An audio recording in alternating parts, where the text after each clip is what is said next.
Hai, nama saya Jerome dan saya berada di kelas Madam Mahani.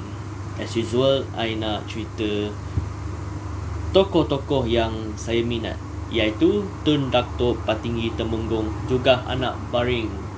Juga dikenali sebagai Tun Jugah, iaitu politician daripada Sarawak, dan dia merupakan ahli politik Malaysia keturunan Iban dari negeri Sarawak.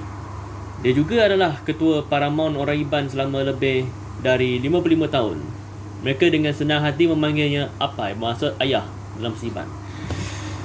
Tun juga memainkan peranan mendasarkan dalam menjadikan negeri Sarawak ke dalam pembentukan Persatuan Malaysia yang menjadi kenyataan pada 16 September 1963.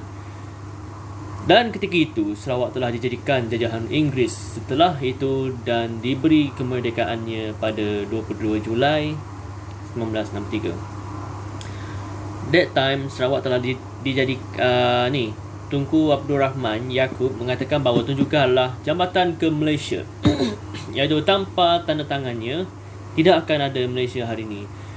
Pencalonan sebagai Governor Sarawak pertama ditolak oleh Tunku Abdul Rahman dengan alasan bahawa jawatan Ketua Menteri Sarawak dan Governor Sarawak tidak dapat dipegang oleh Iban pada masa yang sama. Apa hal ni? Tapi kita nak analisis. So kita back to the story. Malangnya dia butuh huruf, sakit hati I. Seperti banyak iblis lain pada zamannya, dia menandatangani dokumen dengan mencetak cap ibu jari. Namun dia berjaya menjadi pemimpin negeri, iaitu Menteri Persekutuan Sarawak dan Iban pertama yang mengendalikan hal ehwal Sarawak dalam Kabinet Malaysia. Dia terkenal dengan peringatan yang sering disebutnya sebelum pembentukan Malaysia. Tapi dia dipilih sebagai anggota parlimen semasa pilihan raya pertama Malaysia pada tahun 1963. Tun Jugah yang merupakan Menteri Hal Ehwal dalam negeri Sarawak dilantik sebagai Presiden pertama Parti Bumiputra Tradisional Bersatu atau Parti Pesaka. Bumiputra Bersatu PBB sehingga kematiannya pada tahun 1981, iaitu bukan mati sakit tapi mungkin dalam kemalangan. Parti ini ditemukan dengan tujuan peningkatan mata pencarian dan melindungi hak Bumiputra Sarawak dalam banyak bidang seperti politik, ekonomi dan sosial. PBB juga dibentuk dari gabungan 3 pihak di Sarawak: Parti Negeri Sarawak Panas, Barisan Rakyat Jati Sarawak Bajasa dan Parti Pesaka Anak Sarawak Pesaka.